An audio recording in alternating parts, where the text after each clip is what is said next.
any idea who might be in the running to replace him as head of the Appropriations Committee? We know na tapos na yung budget, so he has no pressing business, the chairman, at this point. But it would be nice to see who would replace him. Any ideas? Yes, I was told that it will be Congresswoman Stella Kimbo who will act as acting chairman Was to the this, Committee on Appropriation. I mean, could you tell us what could possibly be the root of this, these changes in the House?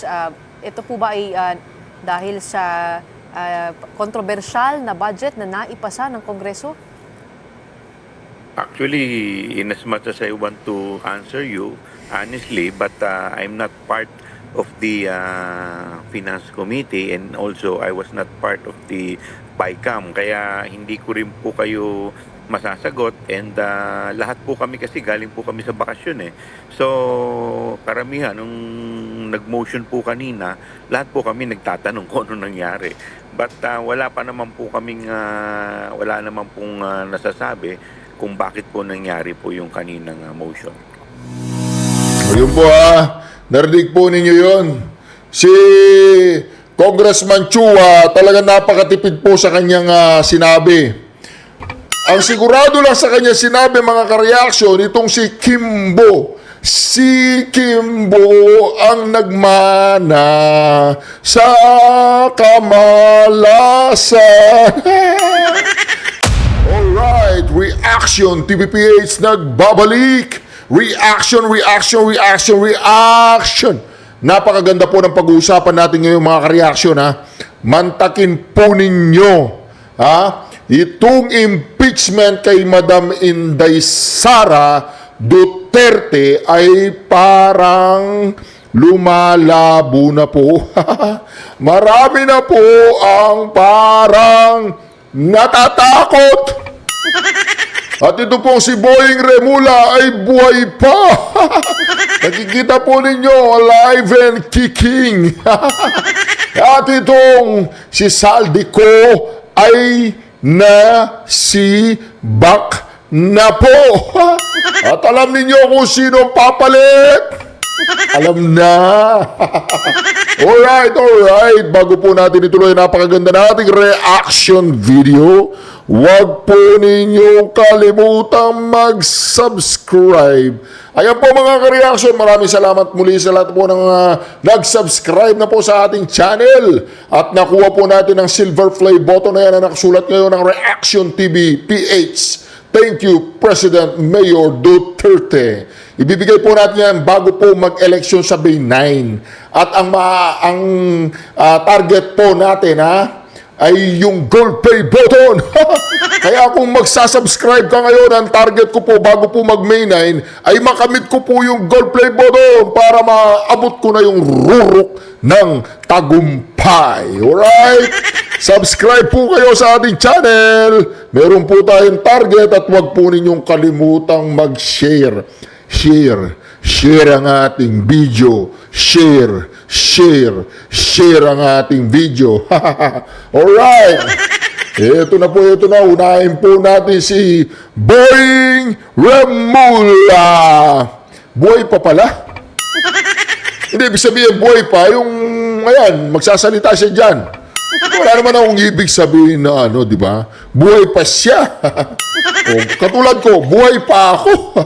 Anyway, mga kayason, Boying, alive and kicking pa po si Boying. Ito daw si Saldico, kaya siya nag-resign ay dahil sa kanyang health issue. Ito namang si Boying, marami na siyang, wala siyang health issue? Wala siyang health issue. Confidential daw yung health issue ni Boying. Wag natin pag-usapan ng health issue ni Boying. Ang importante, buhay na buhay po ang ating DOJ Secretary na napaka-importante pong secretary. Kasi pag nawala si Boying, wala ng justice sa Pilipinas. Ganun yun. Ito na po. Kamusta po yung sa investigation po ng KVP Sara? The NBI will be submitting their report to us very soon. And I discussed this with the directors in charge already. Sir, If ever ba, sir, may Talagang sabi niya, the NBI will going to yun, yung investigasyon. Ibibigay nila sa akin. Nag-usap na kami ni Santiago. Ang sabi ni Santiago, ano ba sabi ni Santiago? Diba, bigay niyo na sa kanila para ligtas na ako. Diba? Nag-usap na daw sila na Santiago. Diba, baka si San Pedro, hindi si Santiago. Si Santiago, okay, si Santiago daw. Sigurado ka si Santiago ang nakausap mo, hindi si San Pedro, ha? Alright. parang magiging complication yan? Kasi si VP Sara medyo nag-announce na seriously considering daw po siya sa 2028 elections. It's not an issue. The issue is whether or not a criminal act was committed. No! Ibig mo sabihin, Boying, crime has been committed. Alam mo, Boying, alam mo yan. Pagkatapos ng May 9, Boying, pagkatapos ng May 9, ang mangyayari ay alam mo na. Lahat yan ay magbabaligtaran na. Wala nang mananalo sa mga kinakampanya ni Tamba. Yung mananalo, yung mga walang kalaban. Yung merong kalaban, hindi mananalo yan. Sino mananalo? Si Abante? Ay, naku po, 100% po, talo na yan. Siyempre, we have to look at it from the merit standpoint. The merits of the case. Case or cases. Sir, Okay. how about, sir, yung EJK task force? Any movement po? Tuloy-tuloy lang. Everything is a work in progress. Alam niyo naman, process lahat yan. There's no way that we can answer all the questions overnight, given the jobs that we have, which is a lot of backlog. But we're here every day for the grind. Marami daw silang backlog, pero mag-grind daw po sila. Marami daw backlog yung DOJ kasi laging excuse si Boying sa kanyang trabaho. So, hindi, pabor naman po ako na makapagpahinga yung DOJ secretary. Lahat naman tayo, kapag mayroong may sakit o may iniindang sakit ang ating mga kababayan o kamag-anak, kailangang magpahinga. Kaya ang payo ko dito kay Sir Boying, take your time. Kailangan lagi kang magpapahinga, okay? Huwag naman yung dire-diretso, mamamahinga ka. Yung lang, para alam nyo na, ma-enjoy natin yung pinagpaguran natin sa ating buhay. Di ba? Ganun yun. So, alright. Sige. Yun naman ang mahalaga. Sir, nakarating po ba sa inyong info na nakaalis na raw po ng bansa si Matobato and he used a different identity? I don't know. I just found out he was abroad already. I thought he was abroad already, actually. Actually, somebody told me before that he was abroad already. May Iglesia ni Cristo ni 630. O di ba yung palang kay Motabato na sinasabing nakalabas siya, gumamit siya ng ibang pangalan kasi bakit? Maaaresto siya dyan sa may immigration. Ngayon, matagal na daw po yung nadula si Boying, di ba? Matagal na siyang nawala. O di ba? Ay, alright. Pressure with the rally yesterday not to touch Sara. I'm not concerned about that because it's their freedom. They have the freedom to express themselves, and we respect that freedom. We guard that freedom zealously. Makaka-affect ba yun, sir, sa ginagawang investigation? Makaka-pressure ba siya sa investigation? I don't think so, no? Kasi we just have to look at the law as something that equalizes everything between all of us. That's why we cannot give special favors to people because of standing. Sir, how about si Doñina Garma po, sir? Ano po yung update sa situation? Well, she has not made bail, and I don't know, but she has lawyered up already in the U.S. But is it confirmed that she's applying for asylum? I think so, yeah. But Si Motabato wala na sa Pilipinas. Si Rowena Garma wala rin sa Pilipinas. Lahat ng lahat ng mga witnesses tsaka mga resource person nagsisiliparan po palabas palabas ng Pilipinas. I doubt it dahil she was already on the hot list before. And it was really an ill-advised move on her part to go there because she was already in the money laundering list of the U.S. Even before she arrived there, and she still went there. So possible ba, sir, na that's why she's being held there because of this case? Hindi, money laundering ang unang charge sa kanya eh. But they have the information about what's happening here. So we expect her to be returned here. But of course, the U.S. has an interest in it because in money laundering cases, they forfeit the proceeds of the crime. But of course, Okay. Usapang money laundering po ito Ang pagkakaalam ko, ito po ang pagkakaalam ko, yung US visa ni Garma ay matagal nang na-revoke. Kasi base doon sa investigasyon noon, kung hindi ako magkakamali, correct me if I'm wrong mga ka-reaction, kung hindi ako magkakamali, nasa Japan si Roy Nagarma nung nalaman niya na ang kanyang US visa ay nawalan ng visa, o di ba? Ano ba sa English revoke na-revoke. O ngayon, ang malaking katanungan ng mga matatalinong ka-reaction natin diyan, kung paano nakarating si Roy Nagarma nang walang visa o kaya naman binigyan ng visa. Hindi natin alam yan kasi nagre-react lang tayo dito sa mga situation, di ba? Nagre-react tayo dito. Base po sa sinasabi po ng ating Honorable DOJ Secretary Boying Remula. Di ba? Kaya dito hindi ko alam kung nahuli na niya si Bantag. Nahuli na ba si Bantag? Di pa? Hindi ko alam. Buhay pa ba yun? Buhay pa, di ba? Hindi ko rin alam kung buhay pa. Hindi ko alam kung nahuli na. Pero alam ko, nung panahon ni Bantag, siya rin na nagpapahunting kay Bantag. So ngayon, si Roy Nagarma naman, hindi na nila hahuntingin. Nandun na sa ibang bansa. Ano ang problema ni Roy Nagarma? Ba't nagpunta siya doon? At paano siya nakarating doon? Yun po, yung mga katanungan lang yun, Honorable DOJ Remula.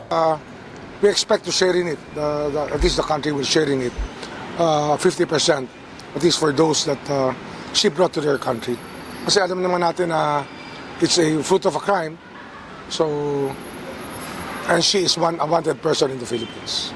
Sir, pero wala pa pong formal request. At least for the assets of Garma that are in the U.S., which consists of houses and a bank account. Pero wala pa po, sir, formal request from the Philippine government regarding her return. There's nothing to request yet because there's no formal note on her status. Once we receive a communication, then it starts the ball rolling. Okay? Thank you. Thank you, sir.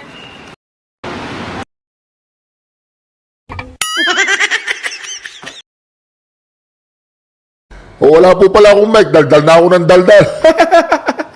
Daldal na ako ng daldal, wala pang mic. Ang sinabi ko po kanina, yung hindi po nakarinig, kasi talagang hindi nyo naman maririnig, patay yung mic ko Ako lang ang nakarinig. So sa mga hindi nakarinig na mga ka-reaction natin dyan, ang sinabi ko kanina, si Roy Nagarma ay nasa mabuting kalagayan. Nasa magandang kamay. Kaya si Roy Nagarma, wag nating hanapin si Motobato. Kailangan nilang magtago sa panahong ito. Di ba? Kasi nagsasabi po sila ng mga katotohanan. Di ba? Ganun yun. So, ngayon, ito, sabi po ni Honorable DOJ Secretary Boying Remula, ay wala daw pong koneksyon yung rally ng iglesia kung si BP Sara Duterte ay makakasuhan. Diba? Makakasuhan. Paano mo kakasuhan yan? Dapat impeach mo muna. Oo. Dapat impeach mo muna yan bago mo makasuhan. Kaya pag hindi mo ini-impeach yan, paano mo ikukulong yung Vice President? Anyway, diretso po tayo ako. Nagtatanong lang Hindi ko alam, dapat i-impeach muna yan bago po makasuhan, di ba? Kaya paano mo kakasuhan yan pag hindi mo siya ini-impeach? Ganun po yun. Surprise everyone at the resumption of session in the lower house today. Mr. Speaker, I move to declare vacant the position of Chairperson of the Committee on Appropriations. The chair hears no objection. Said motion is carried. Magtito po yan, magtito. Sabi niya, halika rito, pamangkin. Halika rito, bilisan mo. Sabi ko, halika rito eh. Pangalan mo, Charis. Halika rito. Hindi, Charis, ano lang, joke lang. Halika rito. Sandro. Halika rito, Sandro. Oh, magsalita ka mamaya ha. Vacant mo yung yung posisyon ni Saldico. Oh, puro palpak. Palpak lahat yung kanyang mga ginawang appropriation bill. O ngayon, ang gagawin mo, basta't i-vacant mo yun. Wala nang pasabi-sabi, natutulog pa siya. Habang natutulog siya, i-vacant natin. Wag mong gigisingin si Saldico. Para tumangkad siya, hayaan mo siyang matulog. Ayun po, pagyan natin. Ako Bicol Party List Representative Zaldico chairs the Committee on Appropriations. Recall that he was one of the defenders of the Ayuda sa Kapos Sang Kita program, or AKAP, and was part of the bicameral conference committee that approved the controversial final version of the 2025 national budget. Ko explains he had to resign from the committee due to pressing health concerns. He added that he has always served at the pleasure of the majority. Diba dapat ganun yun? Kapag may nararamdaman ka ng hindi maganda sa iyong katawan, mag-resign ka na. O, di ba? Huwag mo naman paringgan si DOJ Secretary Boying Remula. Wala nang nararamdaman yun. Ano no yun? Okay. Physically fit. Yun. Okay. O, ito naman si Saldico. Nung narinig siguro niyang matatanggal na siya, tinawagan siya sa Tamba, Saldi, come over here. Hindi mo naintindihan yun. Alika rito. You are fired.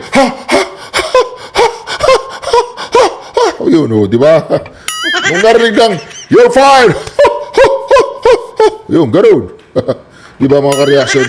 Ganun lang yun, nagkasakit. Hindi siya may sakit dahil nag-resign siya. Hindi siya may sakit kaya nag-resign. Nagkasakit siya kasi sinibak. Yun. Ganun yun.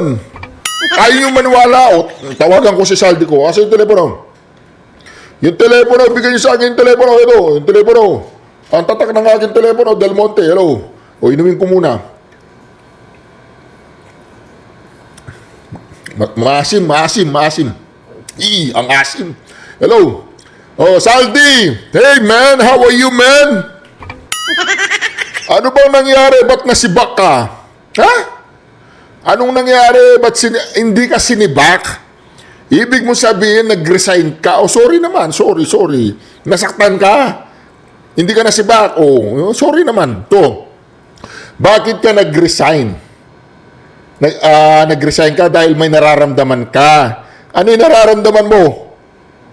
Yung galit ni Tamba. Nararamdaman daw po niya yung galit ni Tamba. Kaya meron siyang nararamdaman, kaya siya nag-resign. Sige, bye-bye na, nagbablog pa ako, ha? Okay. Yung helicopter, pasundo mo ako dito sa helicopter, okay? Mamamasyal ako. Mamamasyal ako doon sa likod ng bahay namin. Mag-helicopter ako mula doon sa harapan ng bahay. Pupunta ako doon sa likod ng bahay. Gagamitin ko yung helicopter, okay? Yung helicopter, hindi sa'yo yun, hindi sa'yo yung helicopter. Kanino yun? Okay. Hindi raw sa kanya. Okay. Hindi sa kanya yung helicopter. Sorry naman. So, ayan po, ang sabi po sa akin ni Saldico, ay wala, joke lang yun. No? Tinawagan ko siya sa latag, hindi pwede yun. Laruan lang yun. Anyway, mga reaction.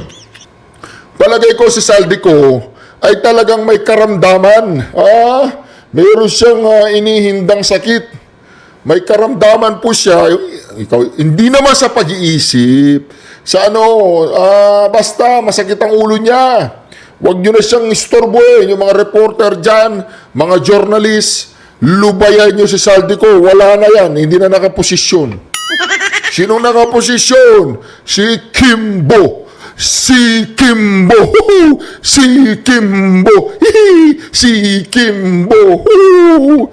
Ganon kakapangyarihan po si Kimbo. Akala mo naman mananalo siya. Wala yatang kalaban si Kimbo Parang na-disqualify. Siya ba yung kalaban niya yung na-disqualify sa Marikina? Kalaban ni Pimentel yun. So yung asawa ni Pimentel, inappoint PBBM. Okay. Sorry naman. Hindi ko alam eh. Okay. In today's session, there was no mention of the 3 impeachment complaints against Vice President Sara Duterte, although House Speaker Martin Romualdez did make reference on the alleged misuse of confidential funds by the offices she handled. Na mga umatake sa atin para tumigil tayo sa Asim. mga investigasyon, may mensahe tayo sa kanila. Itutuloy natin ang trabaho na inaatang sa atin ng mamamayan. Let's discuss further about what happened in today's House session with the chair of the House Committee on Good Government and Public Accountability. Yun daw umaatake sa kanila. Hindi raw, ulitin ko para may paliwanag po natin na maayos. Parang may mali dun sa sinabi ni Tamba. Mga investigasyon, Yan, Teka. No mention of the 3 impeachment complaints against Vice President Ulitin natin. Duterte, although House Speaker Martin Romualdez did make reference on the alleged misuse of confidential funds by the offices she handled. So, alimbawa, magkakasalubong si Tambaluslos tsaka si Aguila, Sara Duterte. Palagay nyo, ano yung magiging reaksyon ni Tamba? Ganito ba? Hi, Sara. How are you? O kaya, si Sara. Ganon. O kaya ganito, si Sara, boom. Ganon. Hindi ko alam, tinatanong ko sa inyo eh. Kayo, tinatanong ko, anong magiging reaksyon ni Tamba? Sana magkita sila, yung magkita sila, yung tanghalin tapat, yung mainit yung sikat ng araw. Yung ganon. O ano naman iniisip ninyo? Sabi nyo, para ma-heat stroke, ganon. Hindi naman. Para maliwanag ang usapan. Kaya dapat, yung tirik na tirik yung araw. Ganon. O ito, Tamba, pasok. na mga umatake sa atin para tumigil tayo sa mga investigasyon, may mensahe tayo sa kanila. Ano yun? Itutuloy natin ang trabaho na inaatang sa atin ng mamamayan. Hindi hinatang sa inyo ng mamamayan yung trabahuin nyo araw-araw, yung mag-ama. Hindi ganoon. Marami pa kayong trabaho. Hindi raw sila, pakitawag nga si Ka Eduardo Manalo. Sandali lang, tawagan ko. Hello? Hello po? Hello? Andiyan po ba si Ka Eduardo Manalo? Si Kong Marcoleta lang ang nandyan. Okay. Pakibigay po kay Kong Marcoleta. Senador Marcoleta! Kumusta ka na? Okay. Salamat din sa iyong talumpati. Yung dinurog mo, pinulbus mo yung Quadcom. Napakaganda po ng talumpati ninyo. Opo. Sabi po ni Tamba, tutuloy-tuloy lang sila sa ginagawa nila. Kailan uli yung ating rally? Yung ating rally kailan ulit? Sabi nila hindi sila titigil sa ginagawa nila. Yung inaatang daw ng taong bayan sa kanila, yung pahirapan si VP Sara dahil may pangarap siya maging presidente. Opo. Okay. I-schedule natin ulit. Okay, tawagan po ninyo ako kung kailan para ma-inform ko lahat itong ating mga ka-reaction, okay? Alright, ingat po kayo Kung Marcoleta, shout out sa iyo Okay, bye-bye. Tuloy-tuloy lang daw yung Kongreso sa ginagawa nilang mga, alam nyo na, ayoko na po talagang magmura. ayaw ko na magmura. Gusto ko yung magmukha kong good boy, ganon. Pag sinabi kong T, ibig sabihin trantado yun. Pag sinabi kong H, hinayupak, okay? Pag sinabi kong A, mga animal sila, okay? Huwag ko nandidiretsahin, alam nyo na po. Pag A, ano pag A? Animal, di ba? Pag T, pag sinabi natin ng T, ano yun? Tratado, gano'n. Pag sinabi natin ng H, ano yun? Mga hinayupak, yun, di ba? Pag P, special to para kay Erwin, Erwin Erich Sylvester Tulpo. Pag P, Putarages yun, galing kay Erich yun. Ha? Para sa iyo yun, especially for you, Erich Sylvester Tulpo. Putarages yun, para sa iyo yun. Anyway, mga kareaksyon, ito na po. Itong mga, mga kongreso, sabi po ni Honorable House Speaker Martin Romualdez, ay tuloy-tuloy lang sila. Wala silang paki sa mga pag-atake sa kanila. Sino bang umaatake sa inyo? Wala namang umaatake sa inyo eh. Alam niyo, inaatake ninyo yung mga sarili ninyo. Kung ano-ano yung mga ginagawa nyo dyan. Ngayon, pag nag-react yung taong bayan, feeling ninyo, inaatake namin kayo. Halimbawa na lang, antakin mo, usapin i-quote ko lang si Senator Congressman Rodante Marcoleta. Ang usapin yung tinatawag na 2025 OBP budget. Ang tinatanong ninyo, paano nagastos yung confidential fund nung 22 tsaka 23? Ano ba yun? Tama ba yun? Yung 2023, 2022 budget ng DepEd. Diba? Tama ba yun? Nasa mga mga P kayo. Diba? O, diba? Mga T kayo. Ano po yung T? Paki-comment sa comment section yung T. Paki-comments. Alright, ayaw ko na magmura. Let's discuss further about what happened in today's House session with the chair of the House Committee on Good Government and Public Accountability. We have on the big story tonight, Congressman Joel Chua. A good evening to you, Congressman. Hi, good evening, ladies. Thanks for having me tonight. Let's go to the top story for tonight, which is Congressman Zaldi Ko being removed from his position as House Appropriations Chair.